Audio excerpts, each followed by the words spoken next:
Muy buenos días, tardes, noches, queridos hermanos. En el momento que ustedes nos hagan favor de vernos y escucharnos, hoy estamos muy contentos de estar con ustedes y poder comentar y hacer reflexiones del Santo Evangelio de este domingo 14 del tiempo ordinario. Estamos muy contentos de estar el día de hoy, el Padre Jaime Paredes. Muy buenos días, Padre Jaime. Saludos, ¿qué tal? El Padre Miguel Ángel Saloma. Padre Miguel, muy Hola a buenos días. todos, ¿cómo están? Y su servidor, el diácono José Antonio Tambe. Y quisiera preguntarle al Padre Jaime si antes de leer el texto del Santo Evangelio quisieras hacer alguna introducción, algunas palabras.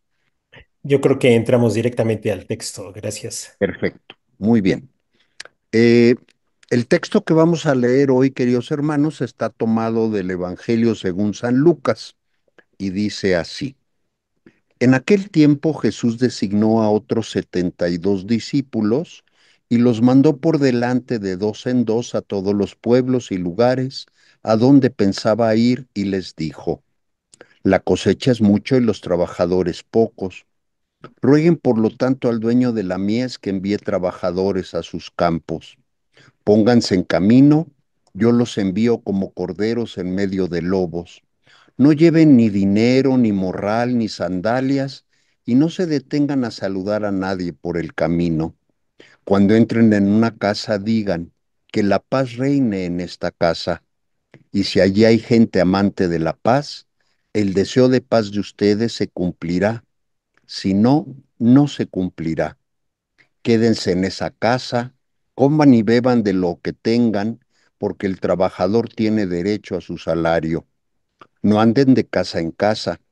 En cualquier ciudad donde entren y los reciban, coman lo que les den, curen a los enfermos que haya y díganles, ya se acerca a ustedes el reino de Dios. Pero si entran en una ciudad y no los reciben, salgan por las calles y digan, hasta el polvo de esta ciudad que se nos ha pegado a los pies nos lo sacudimos, en señal de protesta contra ustedes. De todos modos, sepan que el reino de Dios está cerca. Yo les digo que en el día del juicio, Sodoma será tratada con menos rigor que esa ciudad. Los 72 discípulos regresaron llenos de alegría y le dijeron a Jesús, Señor, hasta los demonios se nos someten en tu nombre.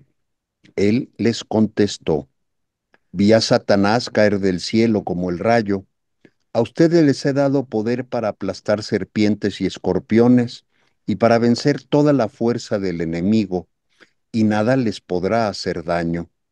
Pero no se alegren de que los demonios se les someten, alégrense más bien de que sus nombres están escritos en el cielo. Hasta acá el texto. Padre Jaime, Muchas gracias, muy bien. Eh, pues retomando un poco la primera lectura del mismo domingo que vamos a escuchar, donde el profeta Isaías habla de Jerusalén, habla a Jerusalén y dice esta frase, yo haré correr la paz sobre ella como un río. Me llama mucho la atención porque es aquí donde en este texto del Evangelio vemos a hombres muy concretos anunciando la paz y la paz de Dios, la paz mesiánica, dirían algunos, y es este correr, son las personas que van portando este don de Dios. Esa es como una pequeña introducción. Vamos a ver algunos elementos del texto que hemos escuchado. Eh, yo lo, yo lo englobé como pues las características de este ser evangelizador, las características de nuestro ser evangelizador, de ser portadores de la paz de Dios.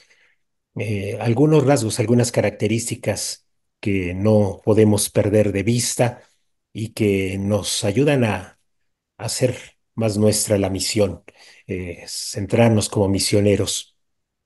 Bien, eh, habla de estos 70 o 72 discípulos, algunos manuscritos dicen 72, otros 70, algunos lo ubican como este número que habla de los antiguos pueblos que había, o sea, que era el total de 70 pueblos ahí, yo creo que registrados. También en el Génesis lo nombran, Génesis 10. pero también se asemeja más este detalle a los 70 auxiliares de Moisés que participan del espíritu de Moisés. Esto en Números 11. eh, y bueno, ahí participan del mismo espíritu, este espíritu que les hace hablar en nombre de Dios, estos 70. Bueno, este es como el número simbólico, así empieza el texto. Habla de una misión de un alcance mucho más grande, 70, 70, 72. Esto, pues, es posterior a una primera misión de los 12 que encontramos en el mismo Evangelio de Lucas, en el capítulo 9 en los primeros versículos, pues encontramos también una primera misión. La misión es de los 12 con todas estas, eh, con todas estas designaciones, con todas estas, más bien con estas indicaciones eh, que Jesús hace a sus apóstoles. Eh, el mismo verbo es para ellos que para los 70, ir por delante, vayan por delante a donde Jesús piensa ir, vayan por delante. Es un envío que da Jesús. Esta es una misión en Galilea, la de los 12 apóstoles, y la misión de los 70 la ubican en Judea.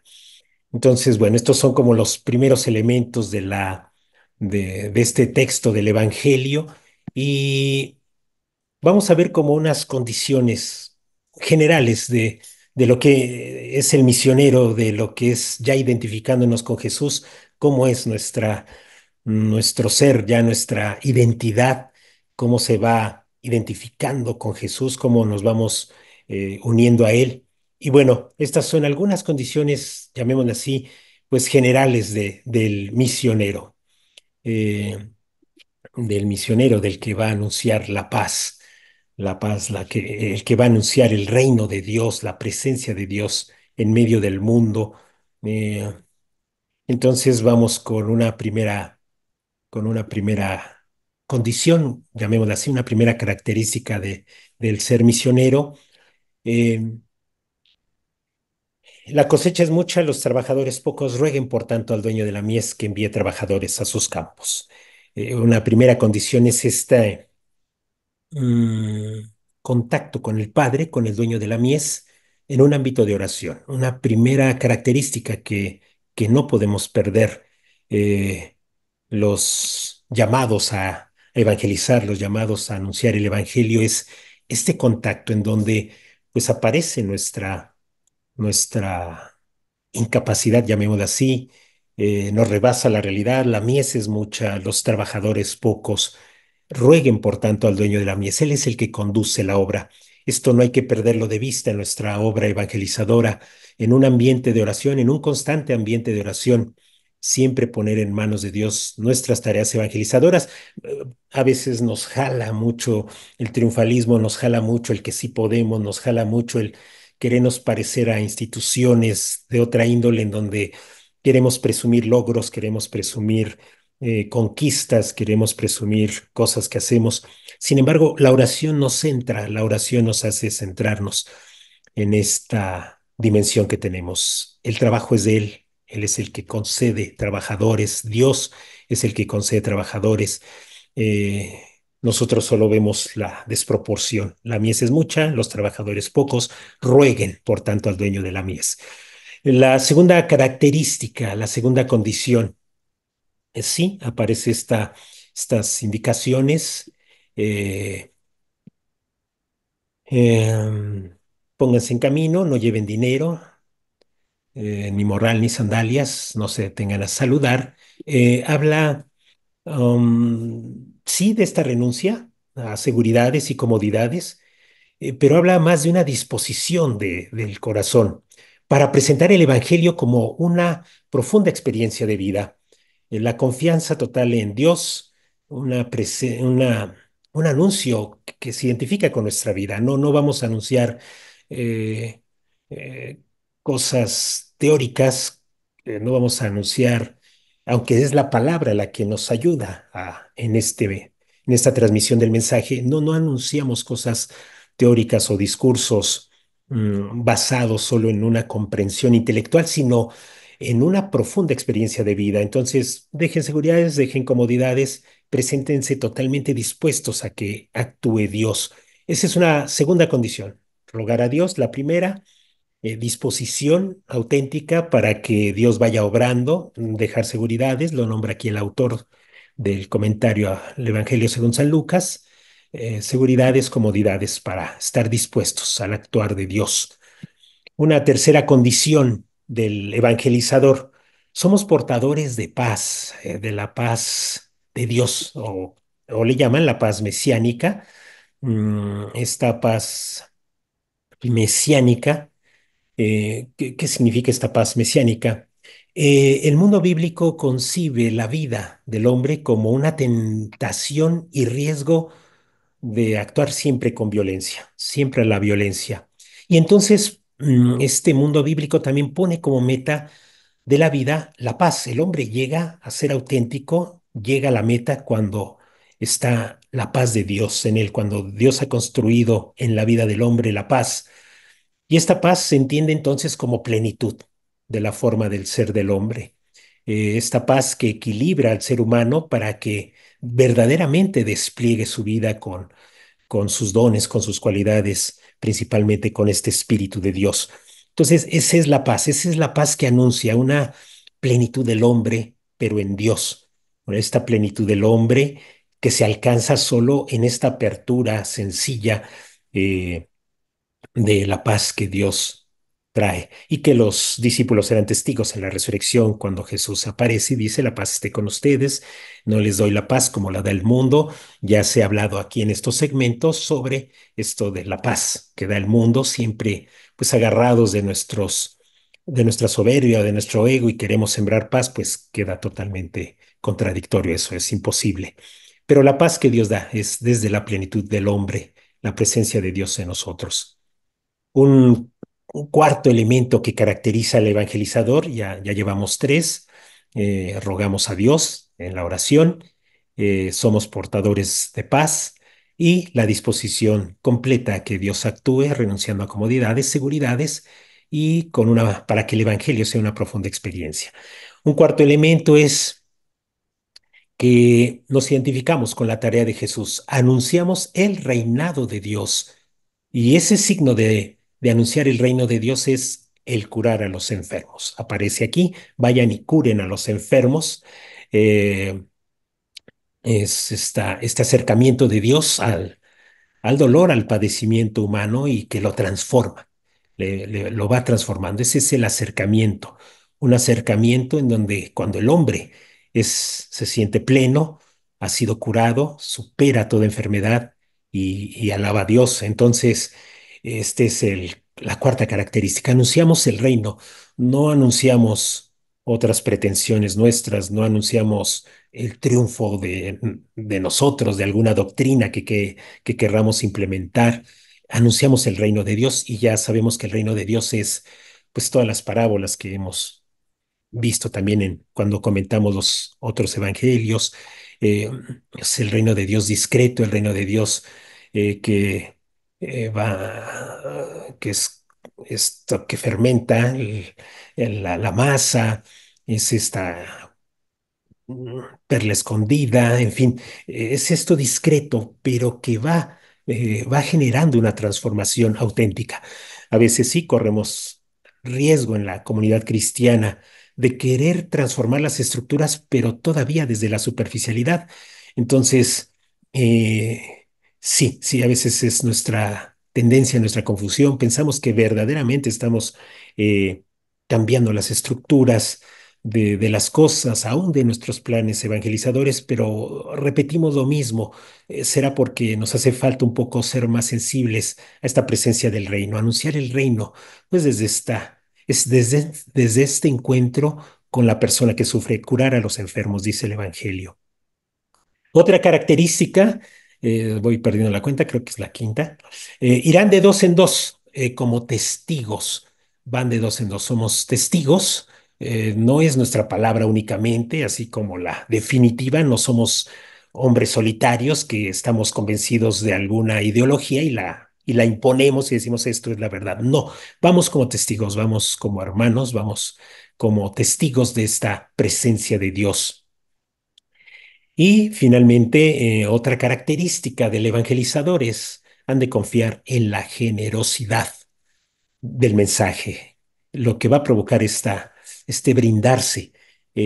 Habla de que no les faltará nada, coman lo que les den en casa, ahorita tocó este elemento de la casa, pero habla de que cuando se anuncia el Evangelio, entonces hay, hay esta reciprocidad, no te faltará nada.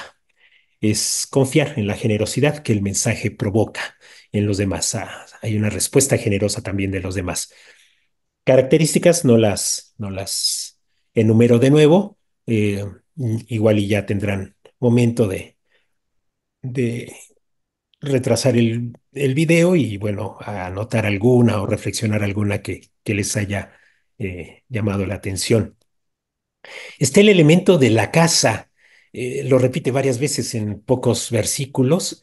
Este elemento de la casa dice. Cuando entren en una casa, digan que la paz reine en esta casa. Y si allá hay gente amante de la paz, el deseo de paz se cumplirá. Si no, no se cumplirá. Quédense en esa casa otra vez, coman y beban lo que tengan, porque el trabajador tiene derecho a su salario. No anden de casa en casa. Repite mucho este dato de la casa. Y bueno, la casa antes que edificio significa un grupo reunido, un grupo social. Aquí lo define el diccionario de la Biblia de Javier Picasa. Sí, un grupo social reunido básicamente, pero no exclusivamente por lazos de sangre. Y bueno, ya después pasa a explicar esto, que la iglesia como casa, el templo como casa, la casa de Dios en el cielo, toda esta imagen de la casa. Ser recibidos en la casa es precisamente la meta. De acuerdo al evangelista Lucas, la meta no es tanto así andar divulgando el evangelio sin ton ni son, sino es visitar la casa. Hay un grupo, una comunidad, así como en la actualidad la iglesia va queriendo asimilar un poco más esto de las casas de oración o las pequeñas comunidades. Es ahí donde se vive. La meta es esa, la meta es visitar la casa. No se debe, por eso deben permanecer en ellas, dice el texto, y no andar de casa en casa. La comunidad a la mesa, coman lo que les den, ahí les recibirán.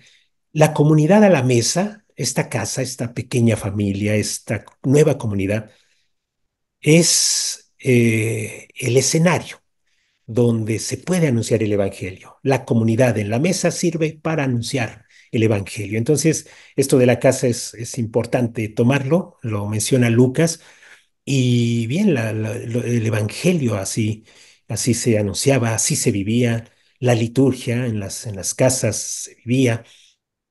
Entonces, todo este ambiente es en un núcleo muy concreto, con personas muy concretas, con relaciones muy al alcance, muy cercanas. Esto es el anuncio verdadero del Evangelio. Es ahí donde se percibe la presencia del Evangelio. Mm. Y ya finalmente el regreso de la misión, se alegran por pertenecer alégrense por pertenecer al reino, porque sus nombres estén escritos en el cielo significa pues pertenecer al reino, que eso es como un valor mucho más elevado al valor de nos salió bien, nos fue bien, se sometieron, el poder del mal, que ya de por sí es un valor grandísimo, ya el que el mal se someta, el que tengamos el poder de insertarnos en un mundo de maldad. eh, Les he dado poder sobre serpientes y escorpiones, sobre la muerte, sobre el demonio. Sí, sí, es un valor grande, es un valor que significa que nos insertamos en un mundo, no somos del mundo, pero nos insertamos en el mundo y está presente Jesús actuando. Vía Satanás derrotado, es el triunfo de Jesús. Aunque un poco los discípulos lo leen como diciendo, se nos sometieron a nosotros, claro, en tu nombre, eh, siempre está como poner o anteponer ese valor como lo máximo. Hay algunas tendencias a veces también dentro de nuestra comunidad cristiana a tener esta idea del combate y de que estamos contra el mal y que nosotros debemos de estar sobre el mal y nosotros vencemos. Y entonces hay una tendencia así que se centra mucho en este combate. Sin embargo, Jesús nos reorienta, nos dice, este combate no tendría un fundamento, no tendría sentido si no hay un fundamento mucho más profundo, mucho más sólido, y es que estés estés ubicado, tu vida esté ubicada dentro de esta relación con Dios, que tu nombre esté escrito en el cielo. Bueno, son estos elementos que comparto con ustedes con mucho gusto. Muchas gracias, Padre Jaime. Padre Miguel, que nos hicieras favor de comentar. Pues ya está muy completo el comentario de Jaime. Yo voy a señalar algunos puntos, ¿no? La primera, el primer punto es que me llama la atención que los envía sin motivo aparente. Cuando uno envía a otra persona, le dice el objetivo. El objetivo es que vayas y compres esto, ¿no? Y que vayas e entregues esto. Y que vayas y entregues este sobre al fulanito de tal. En el envío de los 72 no hay ninguna instrucción precisa de es lo que van a hacer.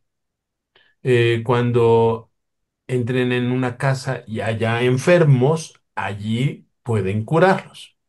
Pero todo lo demás parece que el Señor los envía a donde quiere ir Él, como representantes de Él, a hacer presencia.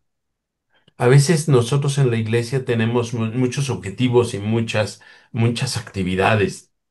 Tenemos objetivos particulares y generales y eh, como una empresa.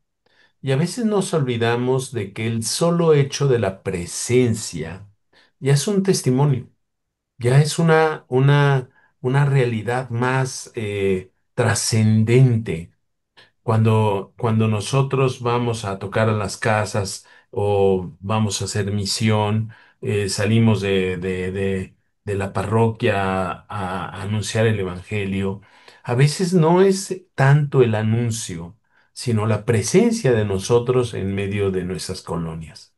Eh, la sola presencia hace evangelización. Ujú. Hace evangelización. Cuando nosotros salimos a una procesión, la sola presencia de la procesión hace evangelización. No tenemos que andar gritando como merolicos, no tenemos que tener un altavoz para evangelizar, no tenemos que subirnos al metro para hacer una explicación del querigma. No, no, no. La sola presencia, la sola de presencia de la iglesia, es decir, la sola presencia de Jesús, ya es un dato de evangelización. Por eso Jesús no los manda con un objetivo. Vayan a las plazas y digan esto y esto y esto. Me acuerdo mucho cuando nosotros en el seminario recibíamos las instrucciones de la colecta, ¿no? Nos daban un guión de qué es lo que teníamos que decir en una colecta. No, no. La sola presencia ya hace evangelización. Este es el primer dato que me interesa recalcar. Otro dato que me interesa recalcar es este dato de no llevar. Ujú. No nos dicen qué llevar, nos dicen qué no llevar. Ujú. No llevar ni talega. Ujú. En la traducción de la liturgia dice dinero, no es precisamente el dinero, sino la bolsa en donde se acumula el dinero.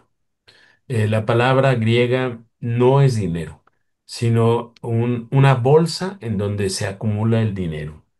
Ni alforja, no, la liturgia nos dice morral, no es un morral, es una alforja en donde se guardaban los alimentos, es decir, la lonchera, ¿no? No lleves bolsa de dinero, no lleves lonchera ni sandalias. Esto es porque los predicadores del en el imperio romano había predicadores de todos tipos. de todas las religiones y todos los dioses. Jesús quiere que sus discípulos se distancien de la predicación de otras religiones. Otros predicadores van y sacan dinero, ganan dinero con la predicación. Y por eso no llevar bolsa de dinero significa que no podemos cobrar, acumular, no tenemos ese fin de acumular, de vivir de eso. Y esto hace como una diferencia muy grande cuando nosotros damos la impresión de que somos dinereros. Eso es nefasto para las comunidades, nefasto, porque las comunidades nos confunden con la serie de predicadores y de comentaristas que ganan dinero como predicando, como anunciando, dando clases. Nosotros tenemos que vivir en la raya. Nosotros tenemos que vivir como ovejas entre lobos. Eh, es decir, arriesgando nuestra propia vida. No vamos a ganar nuestra vida, sino a arriesgar nuestra propia vida. Y esto hace que el predicador no acumule dinero, no acumule bienes. La alforja es una lonchera en donde vamos acumulando bienes, vamos acumulando comida. No podemos acumular dinero, no podemos acumular comida y no podemos tener sandalias. Esta es una frase, una regla que nos hace solidarios como los más pobres. Recordemos que era excesiva la gente que caminaba descalza. Solo unos poquitos podían tener sandalias. Son los ricos. Entonces, el no tener sandalias hace que el predicador tenga que ser solidario con los que va a contactar en los poblados.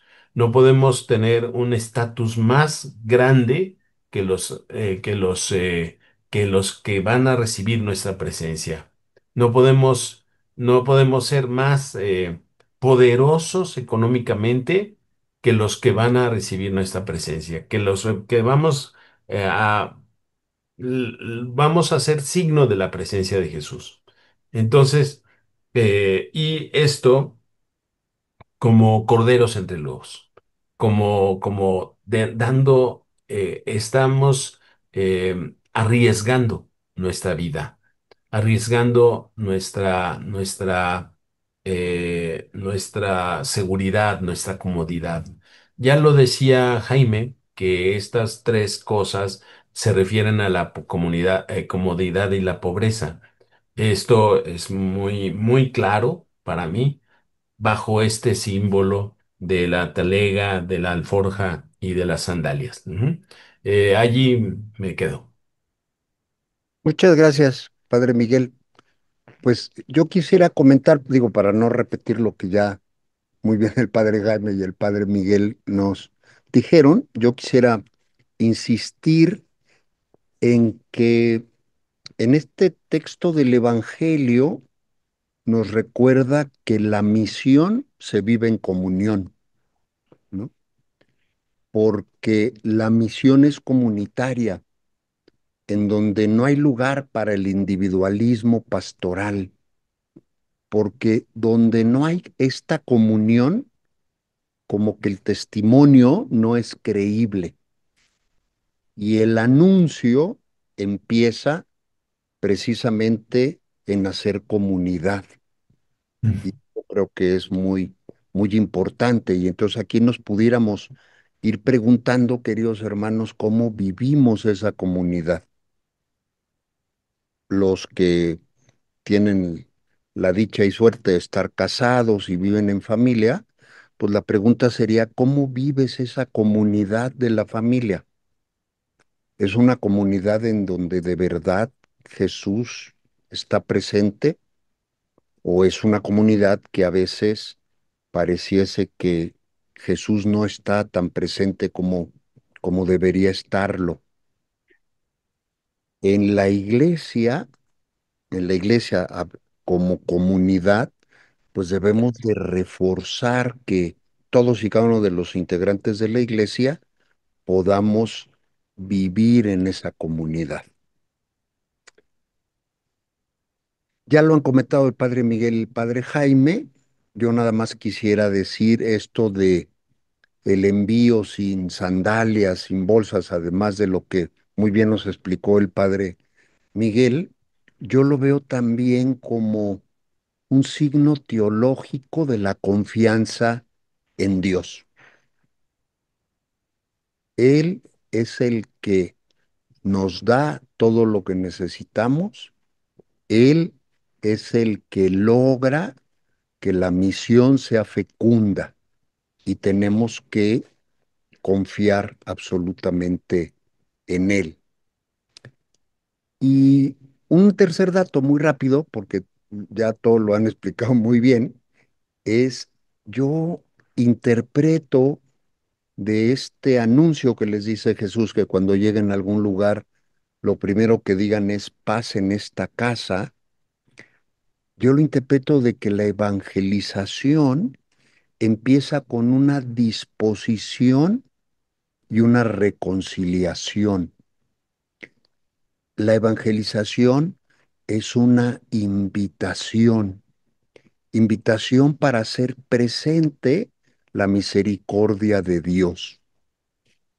Y hoy, en este siglo XXI, queridos hermanos, pareciese que el llevar la paz va en contra a veces de la cultura que estamos viviendo en estos años.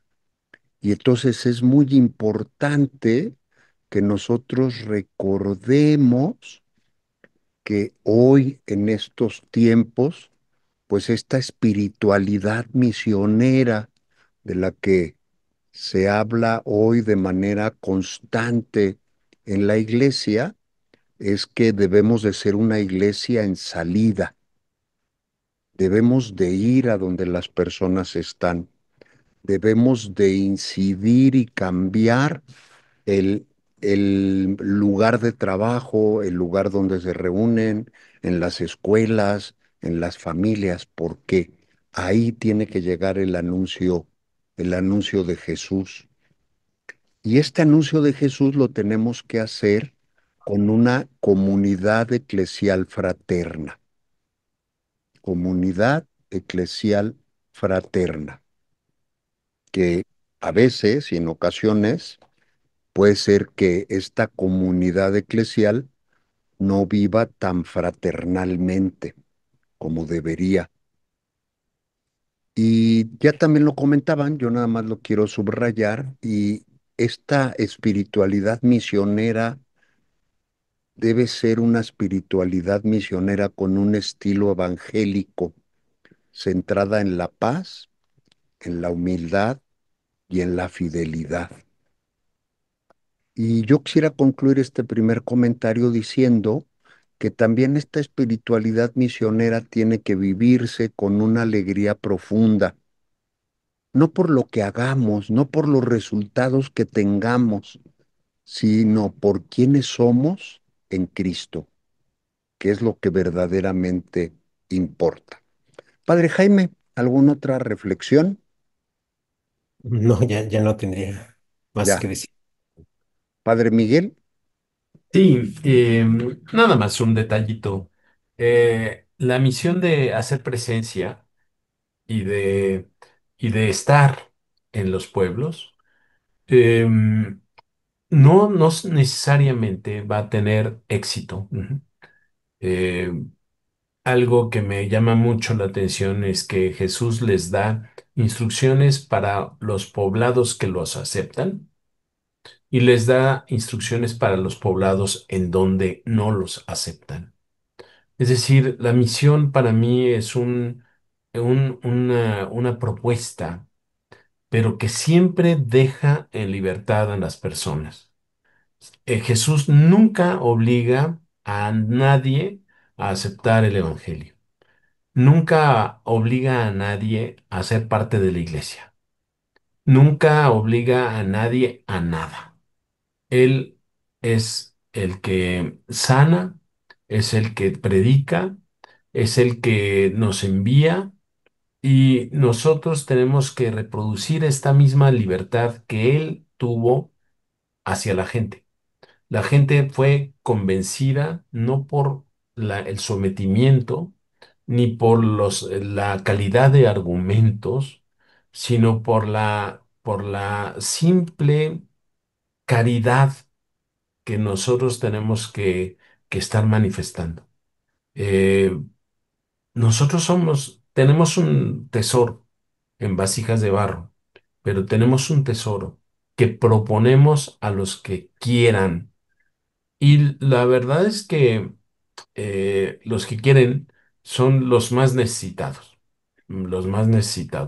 de cariño, de dinero también, de apoyo, que están en soledad, de fraternidad, los más necesitados de todo el mundo, pero hay personas que no se sienten necesitadas de nada y por eso la autosuficiencia es como un tapón para el evangelio.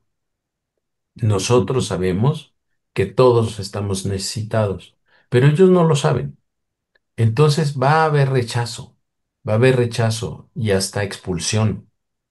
Y Jesús nos dice, respeten, respeten. Esto también es caridad. Respetar al que nos rechaza es también caridad. Y con Ujú. eso me quedo. Ujú.